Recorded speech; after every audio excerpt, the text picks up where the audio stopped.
My name is Amanda Parker. I'm married to an amazing man named Mark, and we have a little girl, Lily, who's the light of our lives. But back when I was 18, things weren't so picture perfect. I had just graduated high school, and it should have been one of the happiest days of my life. Instead, that day ended up being the moment everything fell apart with my stepmom, Sandra, and my brother, Ian. It was right after the graduation ceremony. I was still wearing my cap and gown when Sandra pulled me aside with that fake tight smile she always had when she was about to deliver bad news. "Amanda," she said almost sweetly, "I need you to know that the college fund your dad left behind won't be yours after all." Just like that.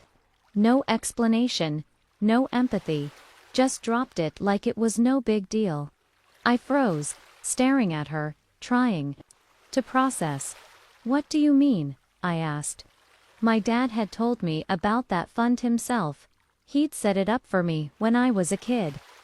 Sandra didn't even flinch. She just shrugged like she was discussing the weather. "Well, Ian and I talked about it, and we think it would be better if the money went towards something more practical. Ian has a plan for it, and honestly, Amanda, you've always been more of a dreamer. College might not be the best fit for you." I couldn't believe what I was hearing. Ian had always been the golden child, and Sandra treated him like he could do no wrong. But this was next level. That money was for me. "Dad wanted me to go to college," I said, my voice shaking. Ian came over, clearly eavesdropping, and of course, he chimed in. "Amanda, calm down. You know I'll make good use of it. I'm planning to invest it, start a business. Dad would have wanted us to be smart about it. Besides, you can just take out loans like everyone else if college means that much to you." He said it so casually, like I should just roll over and accept it.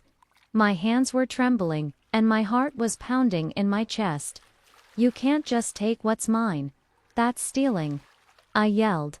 Sandra looked around, clearly embarrassed that I was making a scene, and hissed, "Lower your voice, Amanda. This is family business, and you're being dramatic." I wanted to scream, but instead, I just walked away. The whole graduation day turned into a blur after that. I remember sitting in my room that night, staring at the ceiling, wondering how everything had gone so wrong. My dad had passed away the year before, and he'd always been my rock. Without him, I felt like Sandra and Ian had all the power, and I was completely alone. The next day, I tried to bring it up again, hoping Sandra might reconsider. She just rolled her eyes and said, "Amanda, you're an adult now. It's time to grow up and figure things out for yourself. That money is being used for the family, which includes Ian." When I told Mark about it, later, he was my boyfriend at the time, he was furious. "They can't do that to you. That fund was meant for your future." But legally, I didn't know what I could do. The account was in Sandra's name, and without my dad, I had no one to fight for me. Mark offered to help me figure it out, but I told him to let it go. I didn't want to fight a losing battle and make things even worse. So I let it go, or at least I pretended to.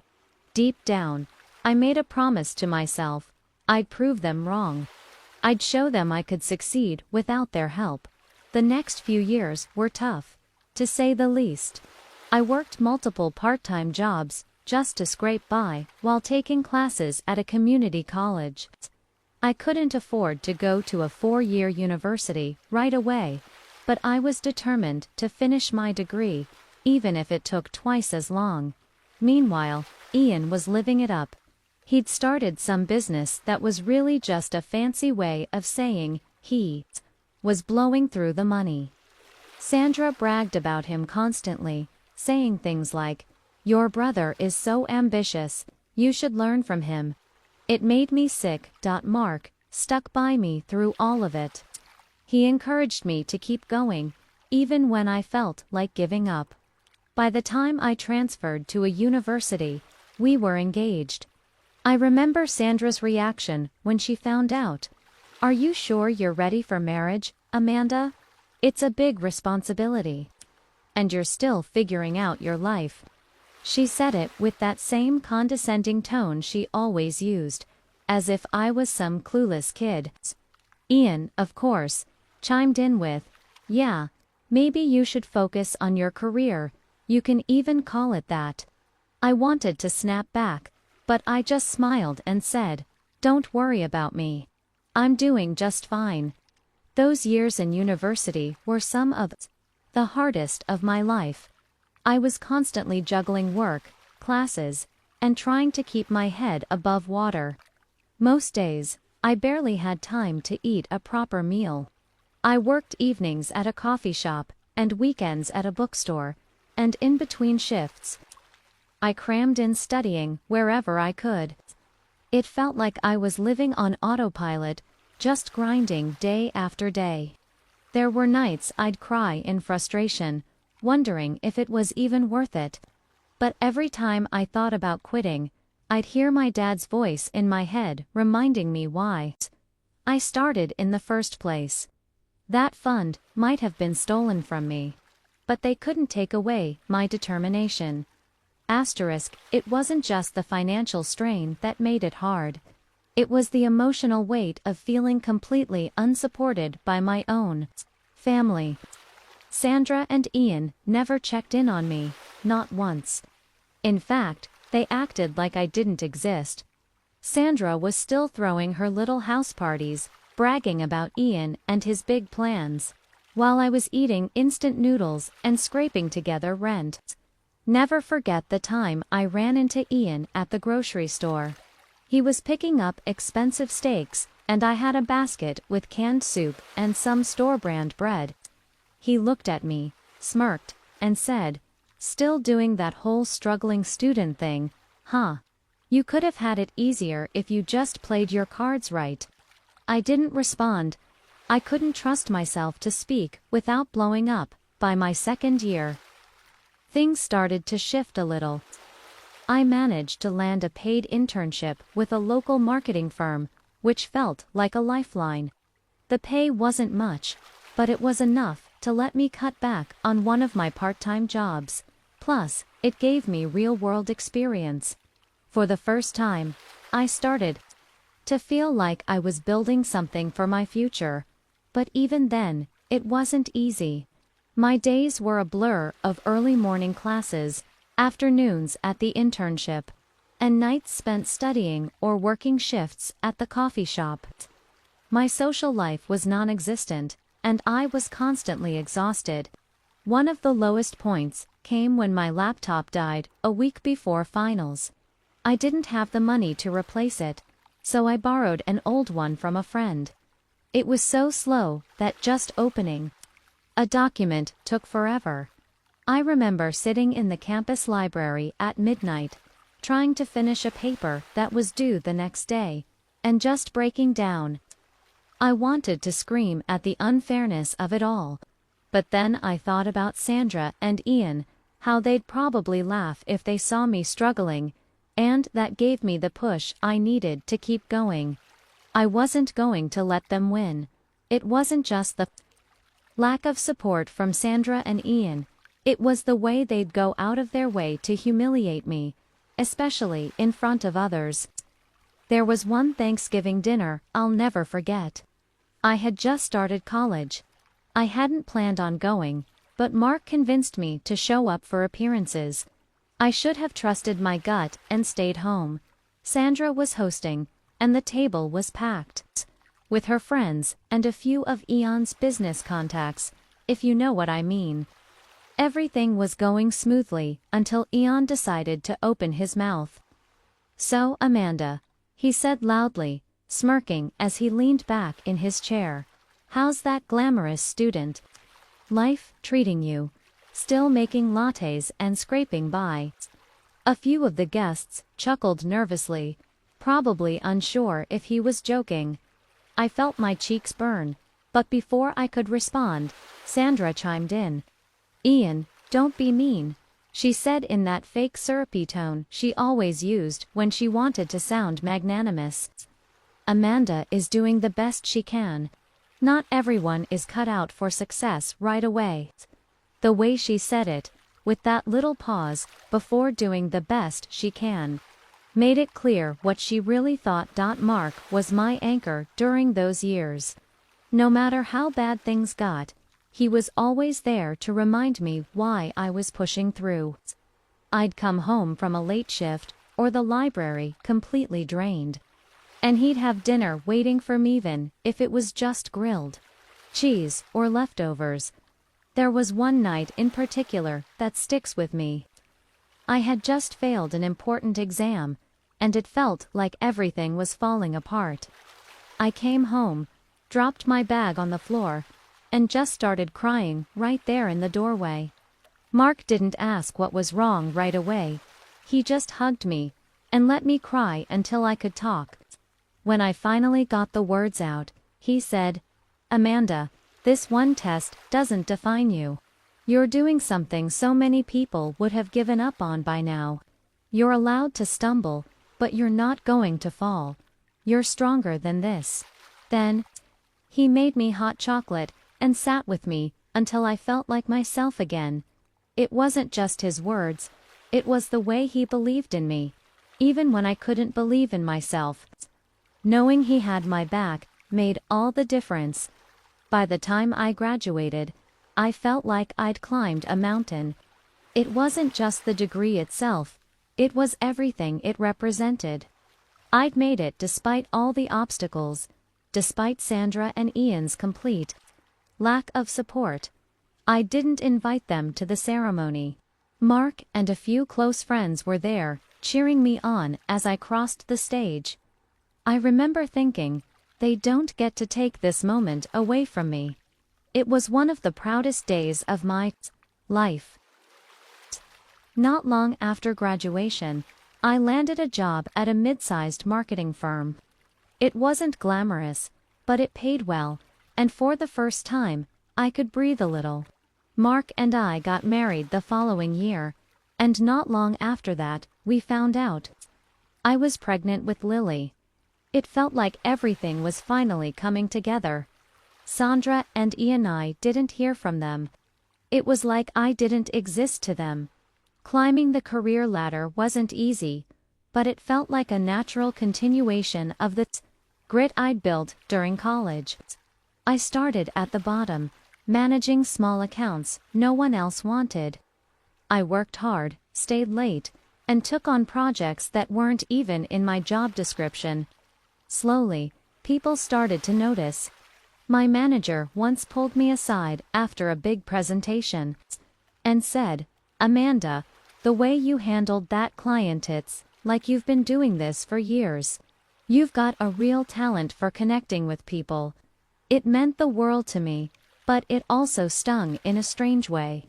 Hearing praise from colleagues and managers, people who barely knew me, only highlighted how little I had ever gotten from my own family. I'd sit in meetings where my boss would brag about my work ethic, or I'd overhear coworkers saying things like, "Amanda's a star, she's going places," and part of me felt empty. I kept thinking, why couldn't Ian have said something like that? Why couldn't Sandra have seen my worth? Instead, all I ever got from them were backhanded comments or outright dismissal. It was a hollow kind of sadness, knowing the approval I'd craved as a teenager would never come from them. My life kept moving forward, and with every step, I felt like I was finally building something solid. After a few years at the firm, I landed a promotion to account manager, overseeing a team of my own. It felt surreal. Just a few years ago, I was struggling to pay for groceries. And now, I was sitting in meetings with executives, presenting strategies I had developed. Mark was my biggest cheerleader through it all. When I got the promotion, he surprised me with a little dinner party at home, Just us, and a few close friends. You've earned this, he said, raising his glass to toast me. No one deserves it more. Around the same time, we welcomed Lily into the world. The moment I held her for the first time, everything else faded away. I remember looking at her tiny face and thinking, I'm going to make sure you always feel loved and supported. No matter what, being a mom added a whole new layer of joy and purpose to my life. But while my world was brightening, Sandra and Ian was starting to crumble. Ian's big plans had fallen apart, his business tanked, and Sandra, who had always prided herself on her social status, suddenly seemed less confident. The whispers started to spread. They were struggling financially, and Ian was back living at home with Sandra. I'll never forget the day I ran into Ian and Sandra at the grocery store. It had been years since I'd seen either of them, and honestly, I wasn't prepared for how different they looked. I was in the organic aisle, picking out some fancy cheese for a dinner Mark and I were hosting. Lily was in the cart, babbling about something, when I turned the corner and almost bumped into them. Ian was pushing a cart with just a few items, mostly canned food and a bag of rice, and Sandra was trailing behind him, looking worn out and older than I'd ever seen her. Amanda, Sandra said, her voice a mix of shock and awkwardness. Ian glanced up, and his expression hardened when he saw me. I didn't know what to say at first. I was standing there with my cart full of high-end groceries, Lily giggling in her seat, while they looked like they were barely scraping by. Sandra tried to muster up her usual fake smile. You're looking well, she said, her eyes darting to my cart. Ian just grunted, clearly too proud to say anything. Yeah, things have been good, I replied casually, not wanting to rub it in but unable to hide the satisfaction I felt.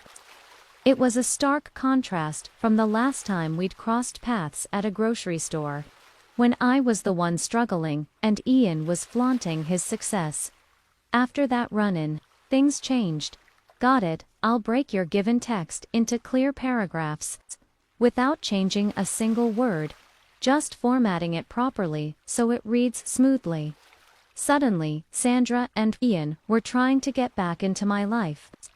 It started with small things, Sandra calling to check in, or sending me awkward messages on social media. Hi Amanda, just wanted to see how you're doing. It's been so long. She never outright mentioned our encounter at the grocery store. But the timing was too obvious to ignore. Ian wasn't as subtle. He sent me a text not long after. Hey sis, we should catch up sometime. I've got some ideas I'd love to run by you. At first, I ignored them. I didn't trust their intentions, and honestly, I was still too bitter to entertain the idea of reconnecting. But they didn't stop. Sandra started calling Mark under the guise of being a concerned stepmom, asking about Lily and how we were doing.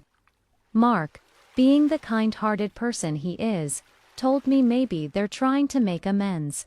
I wasn't so sure.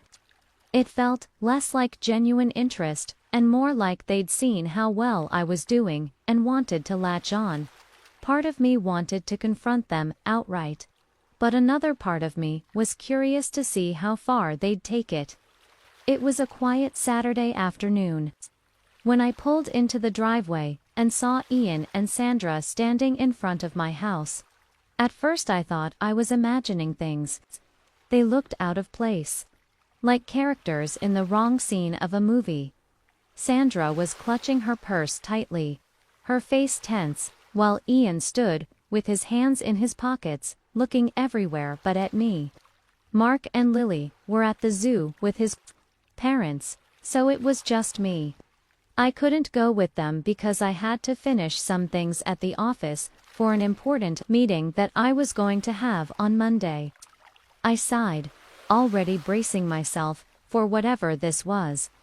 As I stepped out of the car, Sandra's face lit up with that overly rehearsed smile I knew too well. Amanda, what a coincidence, she said, as if they hadn't been waiting there on purpose. Ian gave me a stiff nod, still avoiding eye contact. What are you doing here? I asked bluntly, not in the mood for pleasantries. Sandra waved a hand dismissively, like my question didn't matter. Oh, we just thought we'd drop by to catch up. It's been too long, don't you think? I stayed quiet. Sandra plastered on her rehearsed smile, the one she used to soften bad news or manipulate people into doing what she wanted. Amanda, sweetheart, we've been thinking about how proud your dad would be of you. You've done so well for yourself. Look at this beautiful house.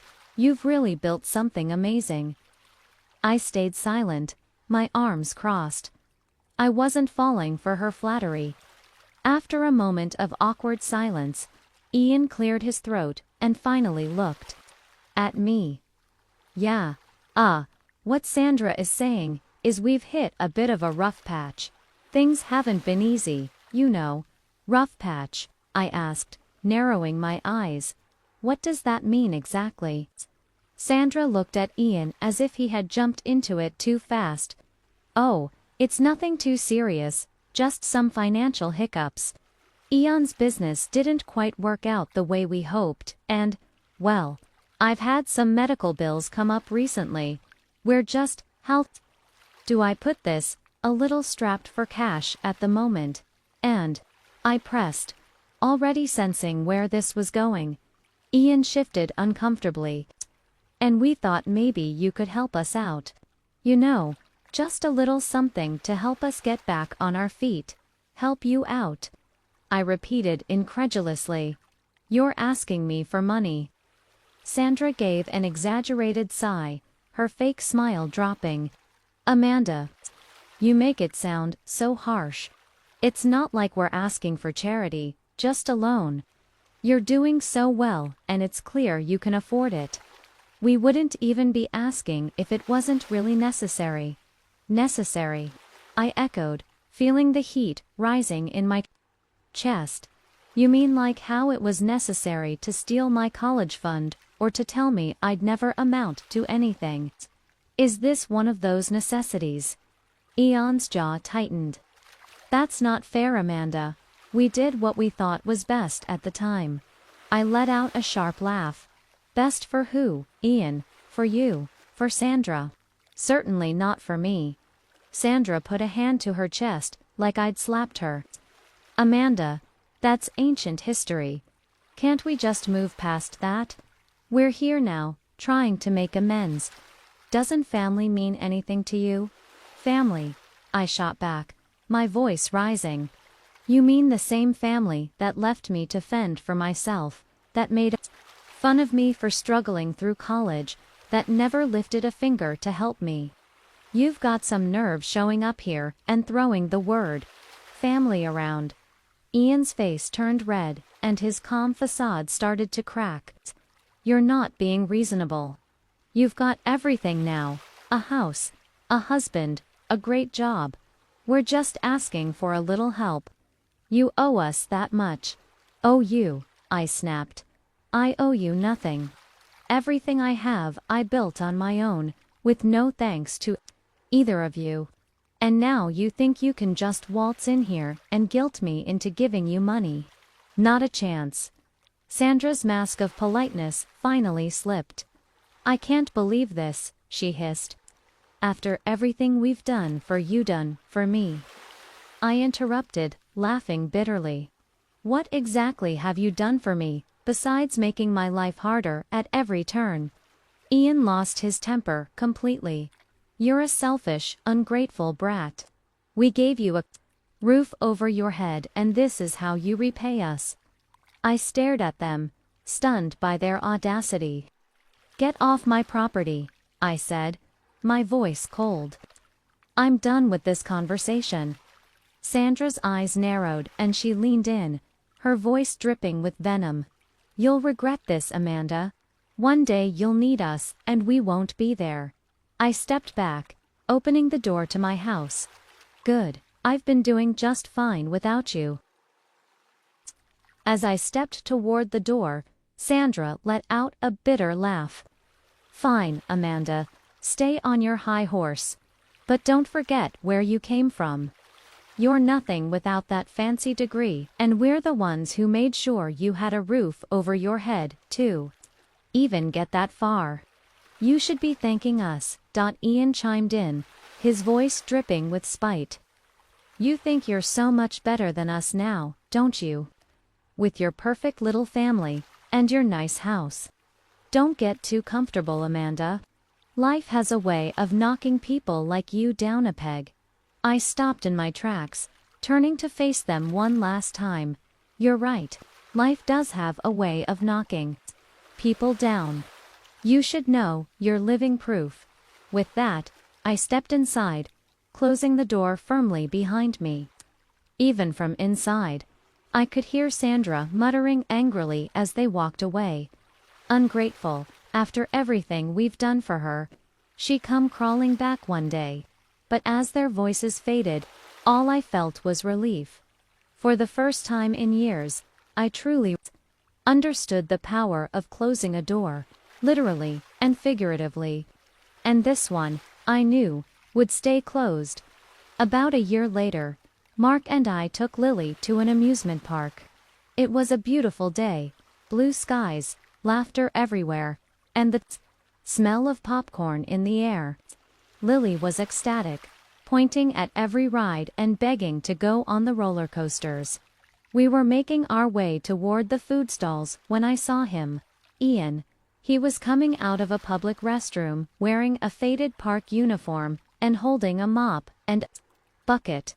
For a moment he didn't see us. His head was down, and he looked exhausted, his shoulders slumped.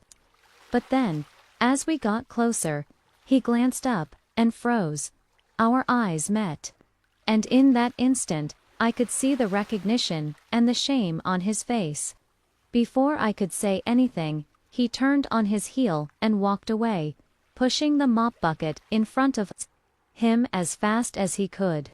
His posture was stiff, like he was trying to hold on to some shred of pride. I just stood there, watching him disappear into the crowd. Mark noticed my pause and looked at me. "Everything okay?" he asked. I nodded slowly, forcing a smile for Lily's sake. "Yeah, let's go find that cotton candy stand," as we left the park that day. I couldn't stop thinking about Ian.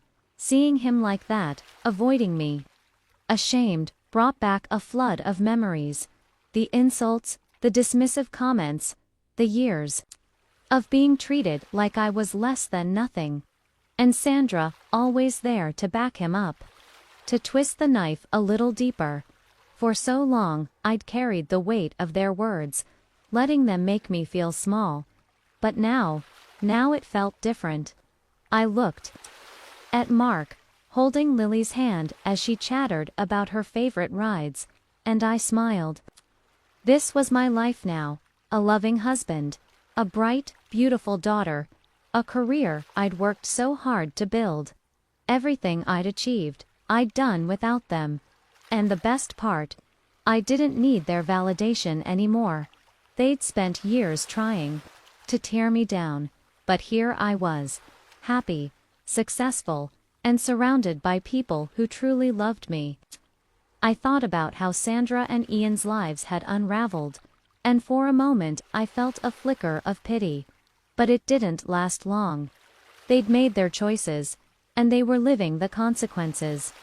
I'd spent enough time mourning the family I wished I had. Now I was focused on the family I'd built, the one that mattered. As we walked to the car, Lily tugged on my arm, pulling me into her excitement about the day. I smiled down at her, feeling nothing but gratitude for the life I had now.